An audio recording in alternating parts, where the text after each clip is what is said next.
नमस्कार बच्चों, हमने अपने पहले भाग में पार्ट 2 चिड़िया की बच्ची पढ़ा था, जो कि एक बहुत ही रोचक और मनोरंजक कहानी थी। अब बारी है इसकी एक्सरसाइज की, यानी इसका अभ्यास भाग।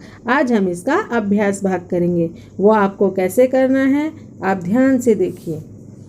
सबसे पहले हम शुरुआत करेंगे इसके श्रुत लेखन शब्दों की। देखिए यहाँ लिखा हुआ है वाचन श्रुत लेखन।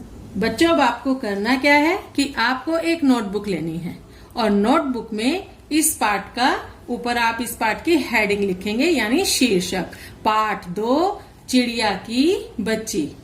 ये हैं श्रुत लेखन शब्द। इन श्रुत लेखन शब्दों को हम इस तरह से लिख लेंगे। इनको हम पढ़ेंगे और पढ़ते हुए इनको लिखेंगे। आप इन्हें 2 बार लिखेंगे, एक बार यहाँ और एक बार यहाँ इनके बाजू में। तो 2 बार ये श्रुत लेखन शब्द आप जब लिखेंगे तो आपको अच्छे से लिखना और पढ़ना दोनों आएगा। तो चलिए इनको पढ़ते हैं। फ आधा व को आ वा, र को ओ रो। ये रो है तो बिंदी लगी है तो क्या बोलेंगे, रो। क्या बन जाएगा, फव्वारो।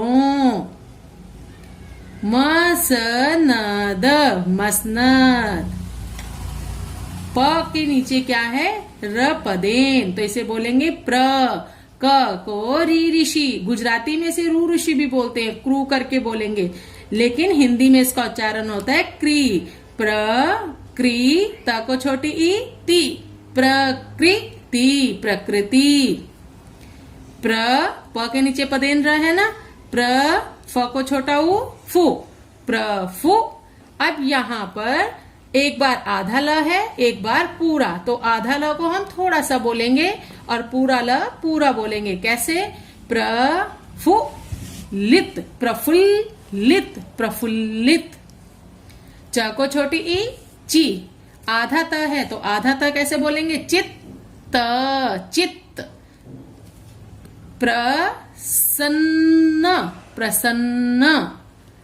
म को बड़ा ऊ मू, आधा ल, मूल्य, मूल्य। क्षण, च को ओ चौ, कन्नी, चौकन्नी। आधा स, प र रेफ, स्पर्श, स्पर्श। च को छोटी ई ची, फिर च को छोटी ई ची, ची, ची याई, चिचियाई। इस तरह से बच्चों आप इनका सही उच्चारण करेंगे और इनका उच्चारण करते हुए यहाँ पर एक बार फिर से लिखेंगे। इस तरह आपको श्रुत लेखन शब्द लिखने हैं। अब पाठ चर्चा से बताओ लेते हैं। इसमें 3 प्रश्न हैं। हम उन 3 प्रश्नों को पढ़ेंगे और उनके उत्तर भी देखेंगे। आपको ये प्रश्न उत्तर भी अपनी कॉपी में लिखने हैं ताकि आप उन्हें आसानी से याद कर सके। पहला प्रश्न हम पढ़ेंगे। देखिए पहला प्रश्न क्या है, माधव दास ने चिड़िया को कब देखा? तो इसका उत्तर होगा, माधव दास शाम के समय कोठी के बाहर बैठकर प्रकृति की छटा निहार रहे थे, तभी उन्होंने चिड़िया को देखा। प्रश्न 2, चिड़िया के मन को चैन क्यों नहीं था? उत्तर, चिड़िया माँ से दूर थी, अंधेरा बढ़ रहा था और सेठ माधवदास भी उसे जाने से रोक रहा था।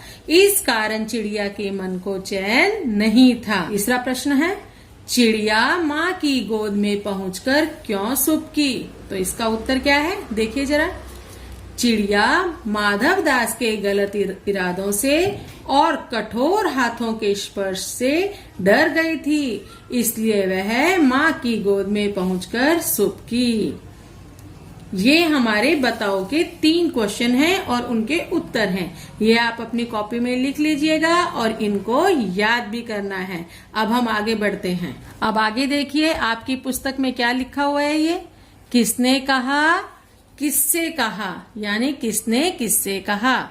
कथन, कथन माने उन्होंने क्या बात कही है, कौन सा वाक्य कहा है। देखिए यहाँ पर, यहाँ हमें लिखना है किसने कहा था और यहाँ पे लिखना है किससे कहा था। पहला कथन हम पढ़ते हैं, यह बगीचा मैंने तुम्हारे लिए ही बनवाया है।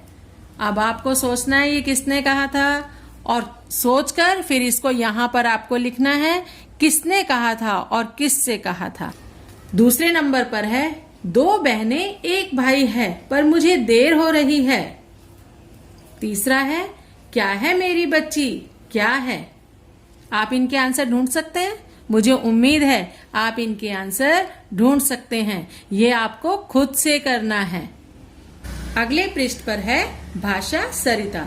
इसमें देखिए कितना आसान है ये। आपको ये खुद से करना है और ये आप कर सकते हैं। आप ध्यान से इसके प्रश्न को आप पढ़िए, समझिए। पशु पक्षियों के चित्र को देखकर बोलियों से मिलान करें। यहाँ पर पक्षियों के चित्र हैं, पशुओं के चित्र हैं। आप इन पिक्चर को अच्छे से देखिए और यहाँ बीच में बोली लिखी हुई है, जैसे काव काव। इनमें से कौन काव काव करता है, आपको उसके साथ लाइन खींचकर, रेखा खींचकर उसके साथ उसका सही मिलान करना है। नंबर 2 पे है टर टर। टर टर कौन करता है, आपको सोचना है और रेखा खींच के उसका सही मिलान करना है। मैं कौन करता है, आपको रेखा खींच के मिलान करना है। कुहू कुहू, कुहू कुहू कौन करता है, उसके साथ आपको इसका सही मिलान करना है। भौं भौं, ची ची, ये आपको अच्छे से देखनी है पिक्चर और उनकी आवाजें आपको पढ़नी है और रेखा खींचकर इसका सही मिलान करना है। अब बारी आती है बच्चों शब्दार्थ की, यानी वर्ड मीनिंग की। आप देखिए शब्दार्थ आपकी पुस्तक में। अब आप कहेंगे वाह ये तो इतने ज्यादा है। तो बच्चों इनको देखकर आपको बिल्कुल नहीं घबराना। इनकी संख्या बेशक ज्यादा है पर यह पढ़ने में बहुत ही आसान है, मजेदार है और आपको तुरंत याद हो जाएंगे। देखिए मेरे साथ एक बार आप इनको सुन लीजिए, इनको कैसे पढ़ना है, और बाद में आप रोज 5-5 भी याद करेंगे तो आपको ये याद हो जाएंगे। और शब्दों के अर्थ आने से हमारा क्या होता है, शब्दकोश बढ़ता है, हमको और अच्छे से हिंदी आती है। तो शब्दार्थ तो याद करने ही पड़ेंगे और करने भी चाहिए। तो चलिए पढ़िए मेरे साथ। संगमरमर एक प्रकार का पत्थर, सुहावना सुंदर, रकाबियों कटोरियों। जहां पर 2-2 मीनिंग है वहां पर आप कोई भी एक मीनिंग याद कर सकते हैं। हौज कुंड, मसनद बड़ा तकिया, गोल तकिया बड़ा तकिया, गलीचा कालीन, प्रकृति कुदरत, निहारना गौर से देखना, मन भावनी मन को अच्छी लगने वाली, थिरकना धीरे धीरे नाचना, बेखटके बिना रोक टोक के, चित्त मन प्रफुल्लित खुश, सूना एकांत, समूचा सारा सारे का सारा, नादान ना समझ, सांझ शाम, सोच चिंता, बाट देखती इंतजार, अनगिनत जो गिने ना जा सके, भांति भांति के तरह तरह के, छटपट तुरंत, उजाला रोशनी, क्षण भर पल भर, जतन कोशिश, जुटना काम में लग जाना, चैन आराम, चौकन्नी सजग, बोध एहसास, पंजा हाथ, सुबकना धीरे धीरे रोना, डांडस तसल्ली, मीचना बंद करना। तो बच्चों ये थे हमारे शब्दार्थ। आपको ये शब्दार्थ धीरे धीरे याद कर लेने हैं। तो बच्चों ये हमारे पाठ 2 का अभ्यास भाग था, जिसमें हमने किए श्रुतलेखन शब्द, बताओ के क्वेश्चन आंसर, किसने किससे कहा, ये आप अपने आप कर सकते हैं। और इसमें जो बड़े क्वेश्चन रह गए हैं वो हम जब हम स्कूल में मिलेंगे तब हम करेंगे। फिर शब्दार्थ, तो शब्दार्थ आपको याद करने हैं और आप उनको लिख कर देखेंगे तो और अच्छा रहेगा। उम्मीद है आज मैंने आपको जो भी समझाया है, आपको जो भी पढ़ाया है वो आपको अवश्य ही समझ में आया होगा। Thank you.